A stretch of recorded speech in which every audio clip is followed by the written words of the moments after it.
Hi there. Welcome to Math Camp channel. Today's topic is the number line. In this lesson, we will discover labeling the number line with whole number or with a fraction number. We're also going to cover the method of drawing number line.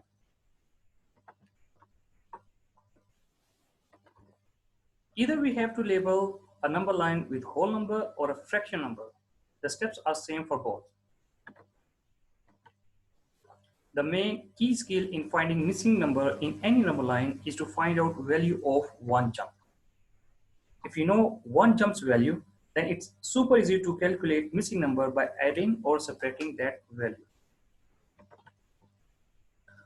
To find out value of one jump, you have to memorize 3 easy steps. The first step is to find out difference of two known number.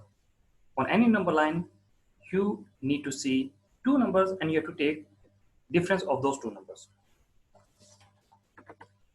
Second step, you need to find out the number of jumps between those two numbers whose difference you have just taken in step number 1. Step 3, you have to divide the difference you have calculated in step number 1 and the number of jumps you have calculated in step number 2. You are going to divide both of them, and this will give you the value of one jump for that number line. And this was our objective to find out. Let's find out the missing number of this number line. In this number line, we can see 30, 100, and we have to find out this missing number. Again, we are going to find this number using these 3 steps. The first step, we have to find out difference of two numbers. So on this number line, we can see 30 and 100. The difference of 30 and 100 is 70. Next step, we have to find out number of jumps between 30 and 100. So let's count 1, 2. So there are 2 jumps between 30 and 100. That was step number 2. Now step 3.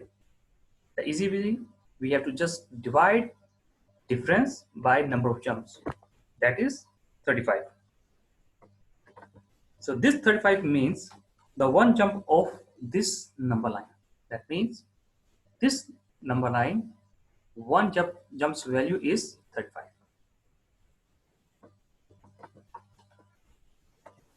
Now we are going to find all these values of this number line, and we know that one jump is of value of 35. To find out this number, we are going to add 35 in this number.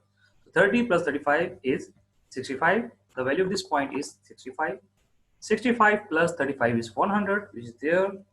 135 is 135, and 135 plus 35 will give you this number, which is 170. Well, the missing number of this number line is 170. Now it's practice time. You can pause this video and find out your answers. Once you have all your answers, then resume this video and mark yourself. Now let's see the answers one by one. So first number line has 83 and 18. The first step first, we have to find difference. The difference of 18 and 83 is 65. Next step is to find out jumps between 18 and 83. Let's count. 1, 2, 3, 4, 5. Next step, we have to divide difference by jumps. So difference was 65 and jumps are 5. So 65 divided by 5 will give you 13. That means 13 is the value of one jump. So from 18, when we move forward, we have to add 13 in this 18. So 18 plus 13 will give you 31. That is the value of this point. 31 plus 13 will give you value of this point, which is 44. You can also go backward from here, but the value of one jump will remain same. So value of one jump for this number line was 13. To go backward, you have to subtract that value of one jump from this point. So 83 minus 13 will give you 70. 70 will be here. Then 70 minus 13 will give you 57. That will be here. And then 57 minus 13 will give you this value, which is 44. Next number line, we have 112 and 144. So the difference of 112 and 144 is 32. And the jumps are 1, 2, 3, 4. So 32 divided by 4 will give you 8. So 8 is the value of one jump for this number line. So let's find out the missing number. So 112 plus 8 will give you this number, which is 120. Next number line, we have 1 over 3 and 41 over 15. The first thing first, the difference. The difference of these two fractions is 12 over 5, and the jumps are 1, 2, 3, 4, 5, 6. The jumps are 6. So 12 over 5 divided by 6 will give you 2 by 5. So 2 by 5 is the value of one jump. Now let's start finding this number. 1 over 3 plus 2 by 5 will give you 11 over 15. 11 over 15 plus 2 by 5 will give you this value, that is 17 over 15. Now next number line, to find out A and B, we have to follow the same rules that we are being using now. So by using those rules, I have calculated the jump of one value of one jump for this number line, and that is 1 over 5. The value for one jump of this number line is 1 over 5. To find A, we are moving backward, so we are going to subtract 1 over 5 from 16 over 15, and it will give me the value of A, that is 13 over 15.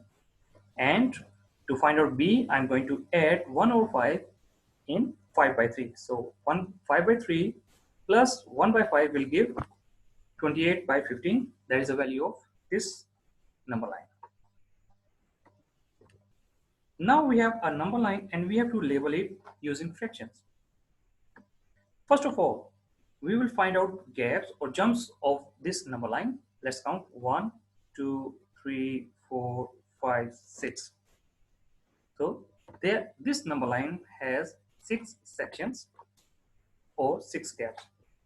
What this 6 in actual? This 6 is the denominator value for this number line. Keep in mind, all the gaps or sections of any number line will give you the value of denominator.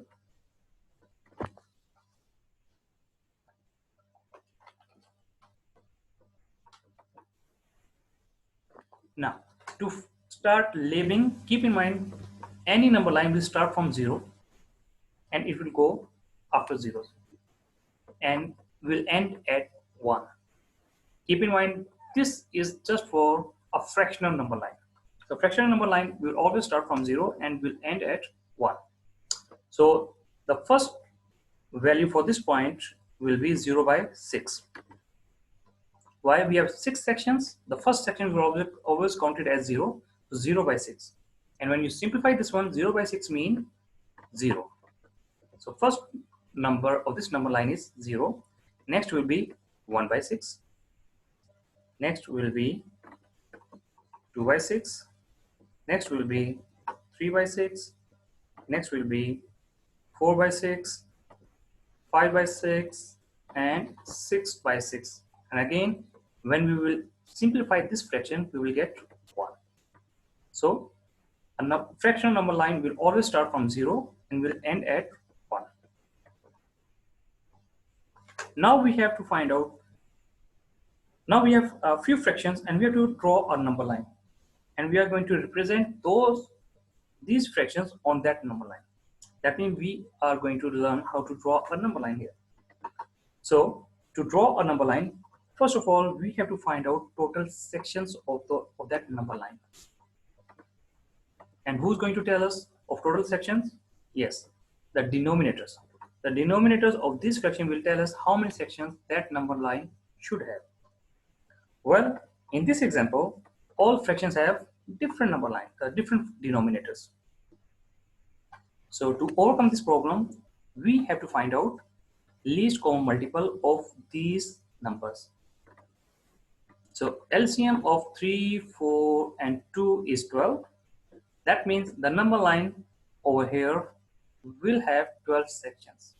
Let's draw and label 12 sections number line. Here we have a number line. Now there's a problem. We have to point out this 1 over 3 on this number line, but on this number line we cannot see any fraction of 1 over 3 or 1 over 4 or 2 by 3 or 1 by 2. So that means these fractions are not here in actual. So what we are going to do? Well, we are going to use equivalent fractions method. So equivalent fraction of 1 over 3 is 4 over 12. Keep in mind, we have to convert this 3 into 12. So the equivalent to this 3 we can find out easily by multiplying this 3 by 4, and we have to multiply this 1 by 4 as well. So 3 times 4 is 12, 1 times 4 is 12. So 1 times 4 is 4. So 1 over 3 is equivalent to 4 by 12. That means this fraction will come on this point. Now next equivalent fractions. So 1 over 4 is equivalent to 3 over 12. So 4 times 3 is 12, 1 times 3 is 3. That means this 1 over 3 has place over here. It will come over here. The next equivalent fraction, 2 over 3 is equivalent to 8 by 12. Again, same method. 3 times 4 is 12, so 2 times 4 is 8. So 2 by 3 has place over here. And the last equivalent fractions, 1 over 2 equals 6 over 12. And this will come on this point. Now last but not the least, if you don't want to use this equivalent fraction method, you have another method. What you can do, you can just simplify these fractions. If you simplify this one, you will find out these fractions over here. So when I simplify 2 over 12, I will get 1 over 6. 3 over 12, after simplification, it will become 1 over 4. And look, it is the same number, same fraction. So 4 over 12 after simplification is 1 over 3, which is same. Just a quick review for simplification. We have to divide 4 and 12 with its highest common factor. So highest common factor of 4 and 12 is 4 itself. So 4 divided by 4 is 1. 12 divided by 4 is 3. So likewise, you can see all of them.